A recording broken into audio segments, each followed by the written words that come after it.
नमस्कार, स्वागत है आपका फेफड़ना हिंदी क्लासेस के यूट्यूब चैनल पर। और इस क्लास में अपन पढ़ रहे थे व्यक्तित्व मापन की विधियां। व्यक्तित्व मापन की विभिन्न विधियों में अपनों ने देखा था कि भाई सभी विधियों को अपन 4 भागों में बांटकर पढ़ते हैं। तो अपन देख लेते हैं कि सभी विधियां कौन कौन सी और कितने भागों में बांटकर पढ़ते हैं। देखिए, आप व्यक्तित्व टॉपिक को याद कीजिए और व्यक्तित्व टॉपिक में सिलेबस को ध्यान में रखिए। सबसे पहले तो व्यक्तित्व की आपसे पूछी गई है संकल्पना, यानी व्यक्तित्व का अर्थ एवं परिभाषाएं कौन कौन सी महत्वपूर्ण रूप से हो सकती है। उसके बाद व्यक्तित्व के प्रकार पूछे गए हैं। व्यक्तित्व के प्रकार के साथ साथ व्यक्तित्व का मापन पूछा गया है। व्यक्तित्व के सिद्धांत अपने सिलेबस में नहीं है। अपन पढ़ रहे थे व्यक्तित्व का मापन। तो मापन में अपनों ने देखा था कि व्यक्तित्व मापन की कुल 4 प्रकार की विधियां हैं, अर्थात 4 प्रकार की विधियों द्वारा अपन व्यक्ति का व्यक्तित्व मूल्यांकन कर सकते हैं, व्यक्तित्व आंकलन कर सकते हैं। उन चारों में अपनों ने देखा, सबसे पहले तो आत्मनिष्ठ विधियां। आत्मनिष्ठ विधियों का मतलब है कि वे विधियां जो व्यक्ति पर निर्भर करती हो, अर्थात व्यक्ति जिस प्रकार के प्रश्नों के जवाब देगा उसी आधार पर निष्कर्ष निकाले जाएंगे, उसी आधार पर परिणाम निकाले जाएंगे और उसी आधार पर आगे व्यक्ति को निर्देशित भी किया जाएगा। तो इस प्रकार से सबसे पहली विधि अपनों ने कौन सी देखी? अपनों ने आत्मनिष्ठ विधियां देखी। उसके बाद अपनों ने देखा कि भाई कुछ प्रक्षेपी विधियां होती है। अब प्रक्षेपी का शाब्दिक अर्थ अपनों ने देखा था, प्रक्षेपण का शाब्दिक अर्थ ही फेंकना होता है, अर्थात ऐसी विधियां जो दूसरों पर प्रयोग की जाए। सामान्यतः ये विधियां ऐसी होती है जिनका सर्वाधिक विस्तृत क्षेत्र होता है। अनपढ़ व्यक्ति हो, पढ़ा लिखा हो, युवा हो, वृद्ध हो, प्रौढ़ हो, बालक हो, किशोरावस्था का बालक हो, इन सभी का अध्ययन अपन इन विधियों के द्वारा कर सकते हैं। और ये विधियां हैं वो व्यक्ति के अचेतन मन में जो भी इच्छाएं होती है, जो भी भावनाएं होती है, उन सभी का पता लगाने में सहायक होती है। तो यहाँ पर तो अपन व्यक्ति से स्वयं से बात करते हैं कि भाई वह किस किस प्रकार का कार्य करता है, किस संबंध में। जैसे तुम्हें मित्र बनाना अच्छा लगता है, तुम्हें मित्रों के साथ भोजन करना अच्छा लगता है, इस प्रकार से प्रश्न अपन व्यक्ति से पूछेंगे। इन विधियों का प्रत्यक्ष एवं अप्रत्यक्ष रूप से व्यक्ति पर प्रयोग किया जाता है और उस आधार पर निष्कर्ष निकाले जाते हैं। इनका क्षेत्र विस्तृत होता है। तो सामान्यतः अपन देखते हैं कि भाई व्यक्ति का लगभग मूल्यांकन हो जाता है, परंतु कुछ जगह ऐसी रहती है कि जहां पर प्रक्षेपी विधियों को भी अपन प्रयोग नहीं कर सकते। तो उसके लिए अपन कौन सी विधियों को लेकर आते हैं? वस्तुनिष्ठ विधियों को लेकर आते हैं और इस आधार पर अपन वस्तुनिष्ठ विधियों का वर्णन करते हैं और वस्तुनिष्ठ विधियों के आधार पर अपन व्यक्तित्व का मूल्यांकन भी करते हैं। तो अपनों ने यहाँ पर इस क्लास में आत्मनिष्ठ विधियां, प्रक्षेपी विधियां, वस्तुनिष्ठ विधियां, इन तीनों प्रकार को कंप्लीट कर लिया। जबकि व्यक्तित्व मापन की कितनी प्रकार की विधियां हैं? 4 प्रकार की। चौथा प्रकार कौन सा है? मनोविश्लेषणात्मक विधियां। मनोविश्लेषणात्मक विधियां, ये इसका चौथा प्रकार है। और मैं आपको यहाँ पर बता देती हूँ कि यहाँ पर सिर्फ और सिर्फ अपना ये चौथा प्रकार बचा है। तो आज की क्लास में अपन यही प्रकार पढ़ने वाले हैं, यानी आज की क्लास में अपन मनोविश्लेषणात्मक विधियां पढ़ेंगे और इसी के साथ अपना टॉपिक व्यक्तित्व कंप्लीट हो जाएगा और उसके बाद अपन इसी यूनिट के दूसरे टॉपिक की तरफ बढ़ेंगे। तो देखिए, बात करते हैं मनोविश्लेषणात्मक विधियों की। मनोविश्लेषणात्मक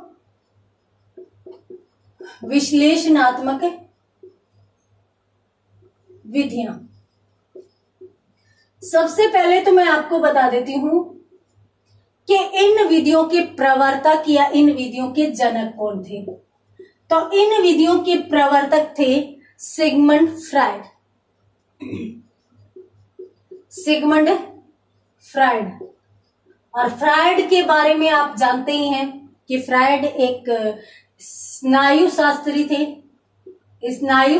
थे, परंतु चारकोट नामक व्यक्ति के संपर्क में आने के बाद, चारकोट से संपर्क होने के बाद ये मनोचिकित्सक बन गए थे। मनोचिकित्सक बन गए थे अर्थात ये मनोविज्ञान के क्षेत्र में आ गए थे।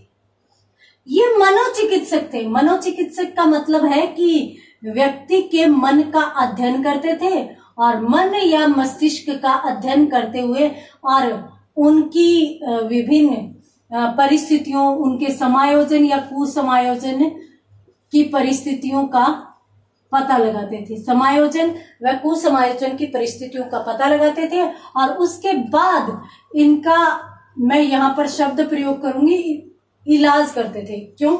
क्योंकि ये मनोचिकित्सक थे। चिकित्सक मतलब डॉक्टर, डॉक्टर का मतलब इलाज करना होता है।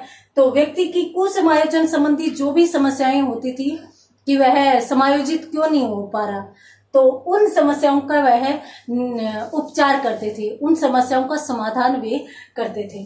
सिगमंड फ्राइड के बारे में अपन जानते हैं कि ये ऑस्ट्रिया के विद्वान थे और इन्होंने सबसे अधिक कार्य जो किया वो मन के विश्लेषण पर किया। मन के विश्लेषण पर इन्होंने सर्वाधिक कार्य किया और मन के विश्लेषण से संबंधित इन्होंने 3 प्रकार के व्यक्ति भी बताए जो समाज में होते हैं। कुछ इदम प्रकार के, कुछ अहम प्रवृत्ति के, कुछ परम अहम प्रवृत्ति के, उन चीजों को अपन देख चुके हैं। साथ साथ इन्होंने मन या मस्तिष्क का भी विभाजन किया और इन्होंने अचेतन मन को सर्वाधिक महत्वपूर्ण मानते हुए और मन या मस्तिष्क का 90% हिस्सा उसे बताया, जबकि चेतन मन को बताया इन्होंने 10%। और इसके साथ साथ इन दोनों में जो आता जाता रहता है वो होता है अवचेतन मन। इन सभी तत्वों के बारे में अपन विस्तृत चर्चा कर चुके हैं जब अपनों ने विकास पढ़ा था। तो वृद्धि व विकास की संकल्पना के तहत अपन फ्राइड को बहुत अच्छे से पढ़ चुके हैं। आज अपन देखते हैं कि सिगमंड फ्राइड के मनोचिकित्सक के रूप में मनोविज्ञान के संदर्भ में कौन से योगदान कहे जा सकते हैं। अर्थात अपन यूं कह सकते हैं कि फ्राइड द्वारा एक मनोचिकित्सक होने के नाते व्यक्तित्व का मापन करने हेतु कौन कौन सी विधियों का प्रवर्तन किया गया। तो यहाँ पर अपन मनोविश्लेषणात्मक विधियों को पढ़ने जा रहे हैं। तो जाहिर सी बात है कि सिगमंड फ्राइड ने इन प्रवृत्तियों का, इन विधियों का प्रवर्तन किया। तो किस आधार पर किया? मन के विश्लेषण के आधार पर किया।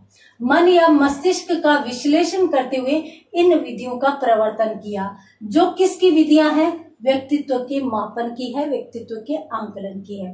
तो चलिए अपन देखते हैं यहाँ पर सिगमंड फ्राइड द्वारा दी गई 2 प्रमुख विधियां। तो देखिए सिगमंड फ्राइड द्वारा दी गई, देखिए अपनों ने आत्मनिष्ठ विधियां कई पढ़ ली, प्रक्षेपी विधियां भी काफी पढ़ी है, वस्तुनिष्ठ विधियां भी पढ़ी है। मनोविश्लेषणात्मक विधियों की यदि अपन बात करें तो सिर्फ 2 ही है, 2 ही विधियां मानी जाती है। और चूंकि मन का विश्लेषण सिगमंड फ्राइड ने किया है, या मन के विश्लेषण में सर्वाधिक कार्य इन्होंने किया है, या मन का विश्लेषण करने में योगदान सबसे अधिक इनका था, तो जाहिर सी बात है कि दोनों विधियों के प्रवर्तक ही कौन है? सिगमंड फ्राइड है। इसीलिए मैंने कहा है कि मनोविश्लेषणात्मक विधियों के जनक कौन है? सिगमंड फ्राइड है। 2 विधियां आएगी, दोनों की दोनों किसके द्वारा दी गई है? Sigmund Freud. इसमें यदि अपन पहली विधि की बात करें तो पहली विधि अपन कह सकते हैं फ्री एसोसिएशन टेस्ट, अर्थात मुक्त साहचर्य परीक्षण। अब देखिए याद रखने का तरीका, मुक्त का मतलब व्यक्ति को मुक्त कर दो, व्यक्ति को मुक्त कर दो। किस से मुक्त करो? चेतन से मुक्त कर दो, उसे अचेतन में ले जाओ और अचेतन में ले जाकर उससे विभिन्न प्रकार के सवाल करो, उसके कुसमायोजन से संबंधित, उसके समायोजन से संबंधित। व्यक्ति जिस प्रकार के जवाब देगा, जिस प्रकार से उत्तर देगा, उन उत्तरों को एक साथ लिखो और एक साथ लिखकर और उनमें समानता या असमानता, या फिर अपन यूं कह सकते हैं उनके माध्यम से व्यक्ति की विभिन्न समस्याओं की जानकारी मिल सकती है। जैसे मान लीजिए सीधी सी बात बताऊं तो आपने एक शब्द सुना होगा, सम्मोहित करना। आपने देखा भी होगा कि टीवी सीरियल कुछ होते हैं जिनमें डरावनी चीजें दिखाई देती है। तो जो डरावनी चीजें दिखाई जाती है वहां पर क्या होता है कि एक व्यक्ति एक लॉकेट सा होता है, उसको लेकर सामने खड़ा होता है, वो उसको घुमाता जाता है, फिर उसका ध्यान एकाग्र होता है। ध्यान एकाग्र तो होते होते धीरे धीरे वह निद्रा अवस्था की तरफ चला जाता है। निद्रा अवस्था का मतलब है कि वह अचेतन की तरफ चला जाता है। उसकी चेतनता यानी वो जागृत अवस्था में नहीं होता, वो चेतन अवस्था में नहीं होता।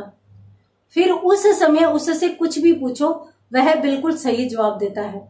अब सम्मोहन द्वारा उसे अचेतन में ले जाइए। अचेतन में ले जाकर उसे पूछिए कि तुम्हारी माँ ने कौन सी इच्छा पूरी नहीं की, तुम्हारी माँ कैसी है, तुम्हें सबसे ज्यादा प्यार कौन करता है घर में, तुम्हारे पिता ने तुम्हें कब मारा, तुम्हारे पिता ने तुम्हें क्यों डांटा, तुम्हारे पिता ज्यादा डांटते हैं या प्यार करते हैं। तो इस प्रकार के अनेक प्रश्न यहाँ पर पूछे जाते हैं। उन प्रश्नों के उत्तर में साहचर्य बैठाकर या फिर उनमें संबंध बैठा करके और व्यक्ति के व्यक्तित्व का आंकलन किया जाता है और फिर व्यक्ति के व्यक्तित्व का पता लगाया जाता है। आपको मैं बता देती हूँ, इस विधि के तहत मनुष्य की छुपी हुई इच्छाएं और मनुष्य की छुपी हुई भावनाओं का पता लगाया जाता है। क्योंकि वह अचेतन मन में जाता है तो वहां पर वो छुपी हुई जो दबी हुई इच्छाएं हैं, वो भावनाएं वो पड़ी होती हैं, तो वो झट से उनके बारे में बता देता है। तो देख लेते हैं इसमें और कौन कौन सी बातें आ सकती हैं। तो ये है मुक्त साहचर्य परीक्षण। मुक्त साहचर्य परीक्षण को अपन कैसे देख सकते हैं? पहली बात तो प्रवर्तक की बात करें तो प्रवर्तक अपन जानते ही हैं कौन है इसके, सिगमंड फ्राइड है।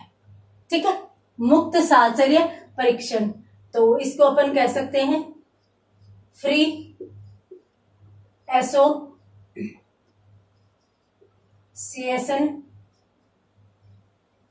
टेस्ट।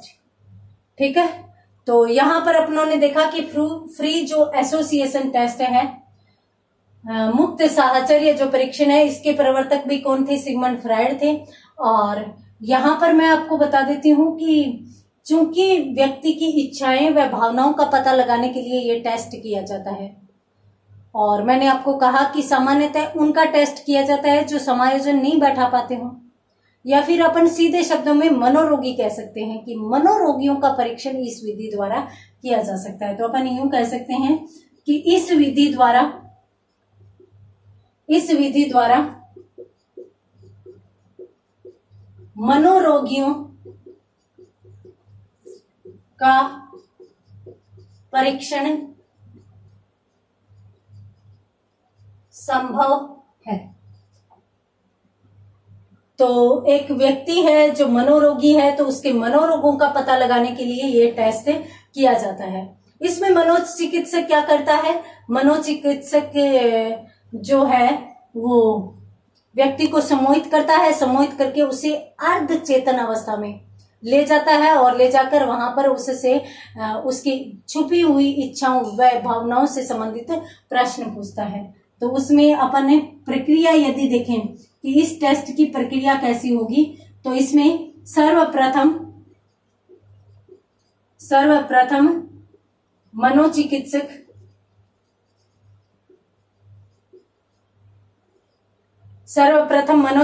क्या करता है? सर्वप्रथम मनोचिकित्सक व्यक्ति को कौन से व्यक्ति को? जिसका अध्ययन करना है, जिसका अध्ययन करना है, तो व्यक्ति को क्या करता है? सम्मोहित कर अर्धचेतन अवस्था में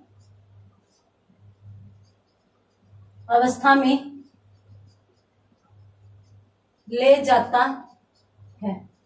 ये लीजिए, प्रक्रिया में सबसे पहला स्टेप तो होगा कि वह सम्मोहित करेगा, और सम्मोहित के आधार पर, सम्मोहन के आधार पर उसे अचेतन में या अर्धचेतन में ले जाएगा। जल्दी से स्क्रीनशॉट लीजिए। उसके बाद अपन इसके आगे की प्रोसेस को भी देख लेते हैं। देखिए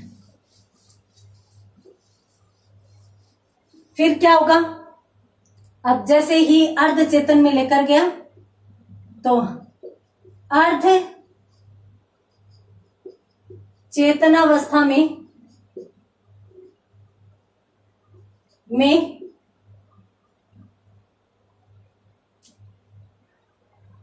परीक्षक व्यक्ति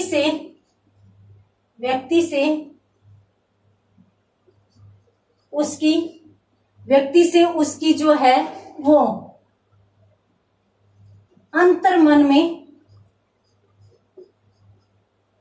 में छुपी इच्छाओं एवं भावनाओं का या भावनाओं के संबंध में सवाल करता है। पहले वह प्रश्न पूछता है, तो भावनाओं के संबंध में प्रश्न पूछता है। ये लीजिए दूसरा स्टेप, सबसे पहले तो अर्ध चेतन अवस्था में लेकर जाएगा। दूसरा स्टेप वहां पर उसके अंतर्मन में छुपी इच्छाओं व भावनाओं के संबंध में प्रश्न करेगा। तो जल्दी से इसको भी नोट कीजिए, उसके बाद अपन देख लेते हैं आगे। जैसे ही वह विभिन्न प्रकार के प्रश्न करेगा तो ये अवस्था वैसी है, जब सम्मोहित व्यक्ति हो जाता है तो ये अवस्था वह है जिस समय व्यक्ति का दिमाग नहीं चलता, या फिर अपन यूं कहें कि जागृत मन नहीं चलता। तो वो यूं नहीं है कि सोच समझ कर जवाब देगा, वो बिना सोचे समझे उसके मन में जो है वो वहां पर बता देगा। तो यहां पर क्या हुआ कि सम्मोहित व्यक्ति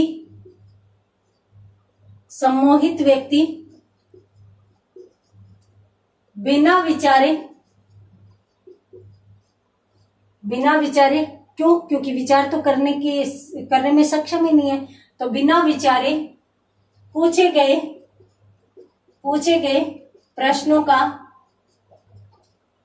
का उत्तर देता है मनोवैज्ञानिक उनमें सामंजस्य बैठाकर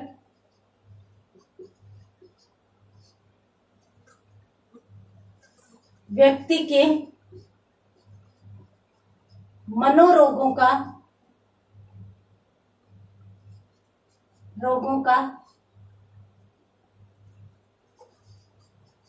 पता लगाता है। ये लीजिए, ये हुई प्रोसेस कंप्लीट।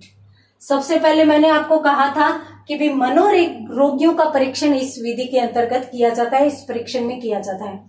तो मनोरोगों का परीक्षण किया जाता है, मनोरोगियों का परीक्षण किया जाता है, तो जाहिर सी बात है मनोरोगों का ही पता इसके अंतर्गत लगाया जाएगा। ठीक है, तो यहाँ पर हुआ कि सम्मोहित व्यक्ति बिना सोचे समझे जवाब दे रहा है। अब बिना सोचे समझे जवाब दे रहा है तो उसके आधार पर जो मनोवैज्ञानिक है वो उन प्रश्नों को लिखता जाता है। फिर वो सोच लेता है कि कौन कौन सी, जैसे मान लीजिए कि आप डॉक्टर के पास जाते हो, डॉक्टर यूं पूछता है कि आपकी तबीयत खराब है, आपका बदन दर्द कर रहा है, खांसी आ रही है, तेज सांस लो, यानी वो विभिन्न प्रकार के अपने से प्रश्न पूछता है।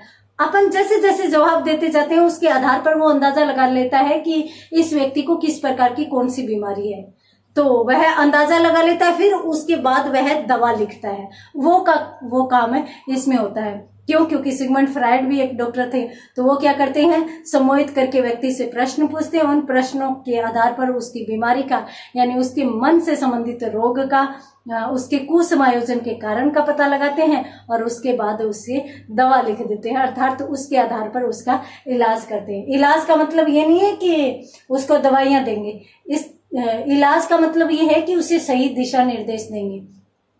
आप इस प्रकार से रहिए, इस प्रकार से खाइए, इस प्रकार से बैठिए, इस प्रकार से इतने लोगों के बीच रहिए। तो ये सारी की सारी चीजें होती है। तो ये है मुक्त साहचर्य परीक्षण। जल्दी से स्क्रीनशॉट लीजिए, सिगमंड फ्रायड द्वारा दिया गया पहला परीक्षण। उसके बाद अपन बात करते हैं दूसरे परीक्षण की। सिगमंड फ्रायड ने 2 ही परीक्षण दिए थे, तो मनोविश्लेषणात्मक 2 ही परीक्षण यहाँ पर माने जाएंगे। उन 2 का ही अध्ययन हम यहाँ पर करने वाले हैं। दूसरा परीक्षण कौन सा है? दूसरा परीक्षण है स्वप्न विश्लेषण परीक्षण या स्वप्न विश्लेषण विधि। तो स्वप्न विश्लेषण विधि या स्वप्न विश्लेषण परीक्षण।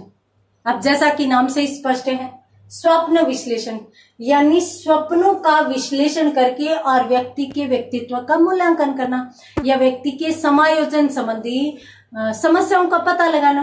अब देखिए इसमें कैसे होता है।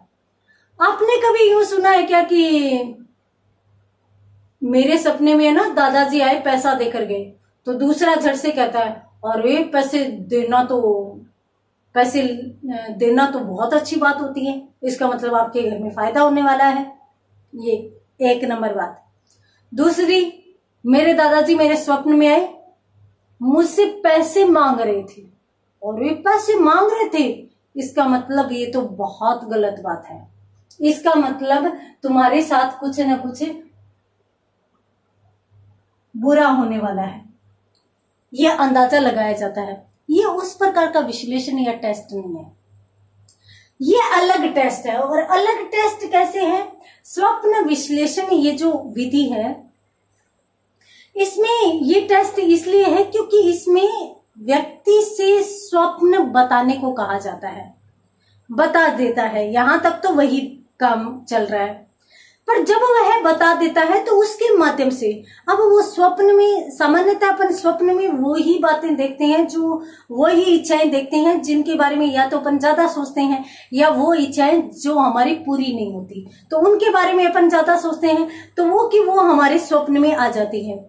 तो व्यक्ति क्या करता है कि हमारी इच्छाएं कौन सी पूरी नहीं हुई, कौन कौन सी जगह हमें समस्याएं आ रही है, वो तो प्रत्यक्ष बता नहीं पाता।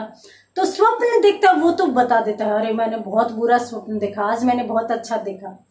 तो वो स्वप्न बताता है ना, तो उसके आधार पर मनोचिकित्सक पता लगाते हैं कि इसने यदि इस प्रकार का स्वप्न देखा है तो इसका मतलब ये है कि इसकी ये इच्छा पूरी नहीं हो रही, या इसने ये इस बात के बारे में दिन में सोचा ज्यादा था। तो इस प्रकार से स्वप्न का विश्लेषण किया जाता है और उसके बाद व्यक्ति के व्यक्तित्व का आंकलन किया जाता है। तो चलिए देखते हैं इसमें क्या होता है। इस विधि में व्यक्ति से अपने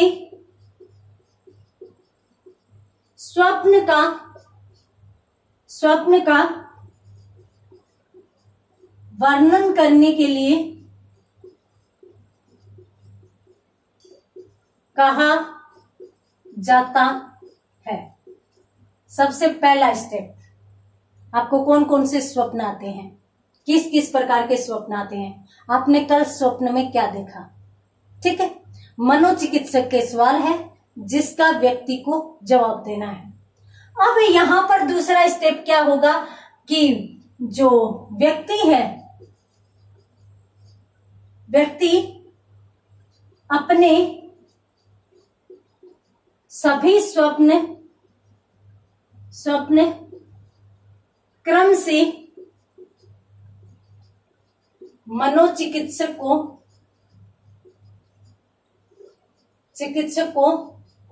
ज्यों के त्यों बताता है, ज्यों के त्यों बताता है। ये लीजिए दूसरा स्टेप, मनोचिकित्सक को वह स्वप्न बता देता है। उसके बाद क्या होता है कि बाद में उन सभी स्वप्नों के माध्यम से मनोचिकित्सक जो है वो उसकी अतृप्त इच्छाओं या इच्छाओं में जो बाधा उत्पन्न कर रही है उन समस्याओं का पता लगा लेता है। तो अपन यहां पर यूं कहेंगे कि व्यक्ति के स्वप्न विश्लेषण द्वारा या स्वप्न विश्लेषण से मनोचिकित्सक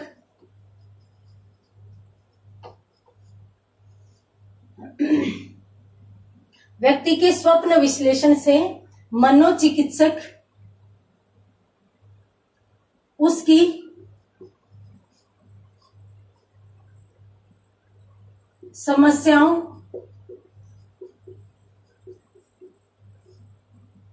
का पता लगाता है।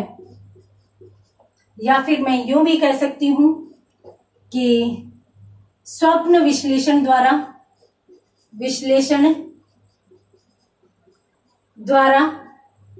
व्यक्ति की अतृप्त इच्छाओं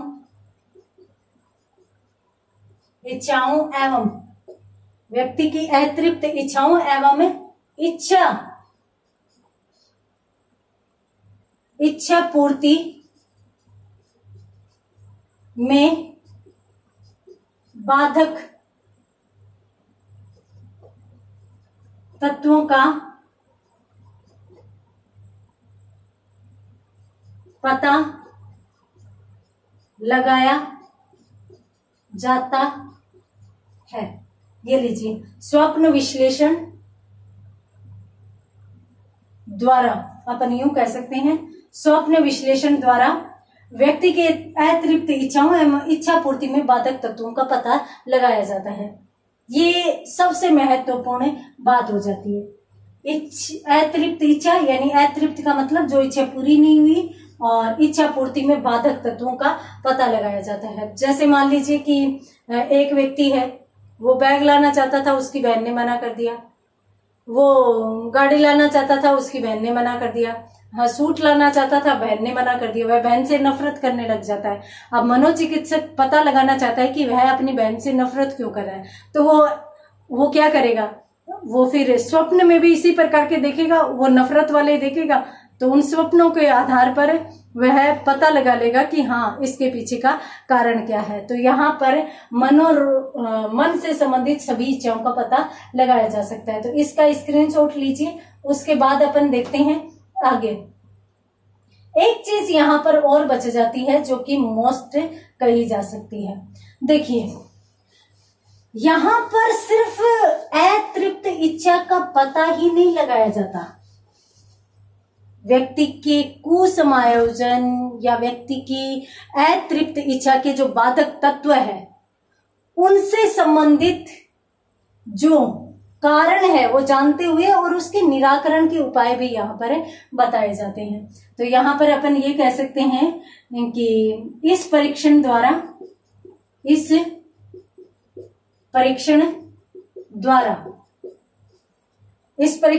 क्या होगा, व्यक्ति की इच्छाओं संबंधी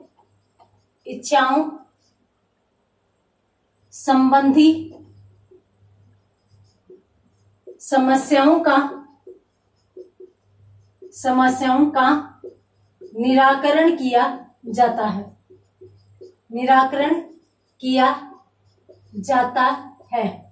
अथवा अपन इस बात को यूं भी कह सकते हैं कि व्यक्ति जो कुसमायोजित है तो उसके कुसमायोजन का कारण पता लगाया जा रहा है। अब कारण अपनों ने पता लगा लिया तो अपन उसके समायोजन की सही दिशा निर्देशित कर सकते हैं। तो अपन यूं कह सकते हैं कि व्यक्ति के कुसमायोजन